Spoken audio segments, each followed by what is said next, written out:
एक छोटे से गांव में एक ब्राह्मण अपने परिवार के साथ रहता था। उसी के साथ उसका भांजा भी रहता था। लेकिन दोस्तों, यह भांजा नालायक और निकम्मा था, ना काम का ना काज का। बस दिन भर अपने मामा मामी के घर पर बैठा रहता और उनकी रोटियां तोड़ता। मामा मामी उसे बार बार समझाते, अरे कुछ तो काम धंधा करो, लेकिन भांजा टाल देता। उसे काम करने की न तो समझ थी और न ही दिलचस्पी। मामा मामी ने सोचा कि शायद शादी के बाद वह जिम्मेदार हो जाएगा। उन्होंने उसकी शादी कर दी और रहने का अलग इंतजाम भी कर दिया। शादी के बाद पत्नी कुछ दहेज लाई थी, जिससे शुरुआत में घर का खर्चा चला, लेकिन धीरे धीरे सब खत्म हो गया। पत्नी समझ गई कि उसका पति ज्यादा समझदार नहीं है और ऐसे में उसे काम मिलना भी मुश्किल है। एक दिन पत्नी ने कहा, ऐसे तो हमारा गुजारा नहीं होगा, आपको कुछ काम सीखना चाहिए। उसने अपने पति को कुछ पैसे दिए और कहा, इन्हें संभाल कर रखिए और कोई हुनर सीख कर आइए। भांजे ने पत्नी की बात मान ली और एक ज्ञानी को ढूंढने निकल पड़ा। कई दिनों की तलाश के बाद उसे एक ज्ञानी मिले। उसने आदर पूर्वक उन्हें प्रणाम किया और कहा, ज्ञानी जी, मुझे कुछ ज्ञान चाहिए, मैं बहुत मुसीबत में हूँ, कोई रास्ता दिखाइए। ज्ञानी ने कहा, मैं ज्ञान मुफ्त में नहीं देता, एक ज्ञान का 1 टका लूंगा। भांजे के पास कुल 4 टके थे।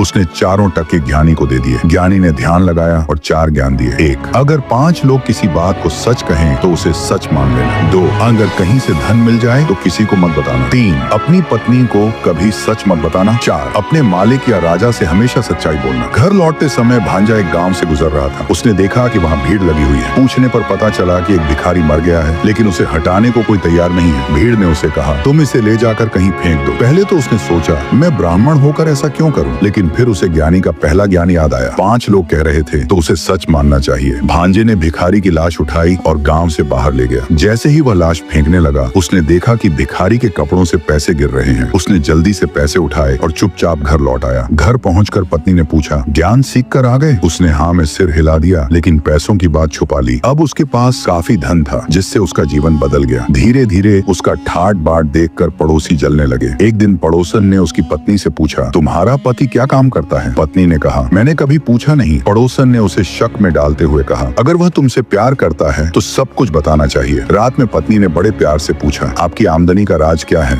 भांजे को तीसरा ज्ञान याद आया। उसने झूठ बोलते हुए कहा, मैंने बाजार से एक जड़ी खरीदी, जिससे अपार धन प्राप्त हुआ। पत्नी ने यह बात पड़ोसन को बता दी। पड़ोसन ने अपने पति को बताया। पड़ोसन का पति लालच में आ गया और वही जड़ी खाने की कोशिश की। परिणाम स्वरूप उसकी जान चली गई। पड़ोसन ने राजा से शिकायत की। राजा ने भांजे को दरबार में बुलाया। वहाँ भांजे को चौथा ज्ञान याद आया। उसने राजा को सच्चाई बताई। उसकी सच्चाई और बुद्धिमानी से राजा खुश हुआ और उसे सम्मानित कर ढेर सारा धन दिया। दोस्तों, इस कहानी ने हमें सिखाया कि झूठ कभी कभी सहायक हो सकता है, लेकिन सच्चाई ही अंततः जीतती है। हमें विवेक और बुद्धिमानी से अपने फैसले लेने चाहिए। तो क्या हमें हमेशा सच्चाई बोलनी चाहिए या कभी कभी झूठ का सहारा लेना सही है? अपनी राय कमेंट्स में हमें बताइए। दोस्तों, अगर आपको यह कहानी पसंद आई हो तो इसे लाइक करें, अपने दोस्तों के साथ शेयर करें।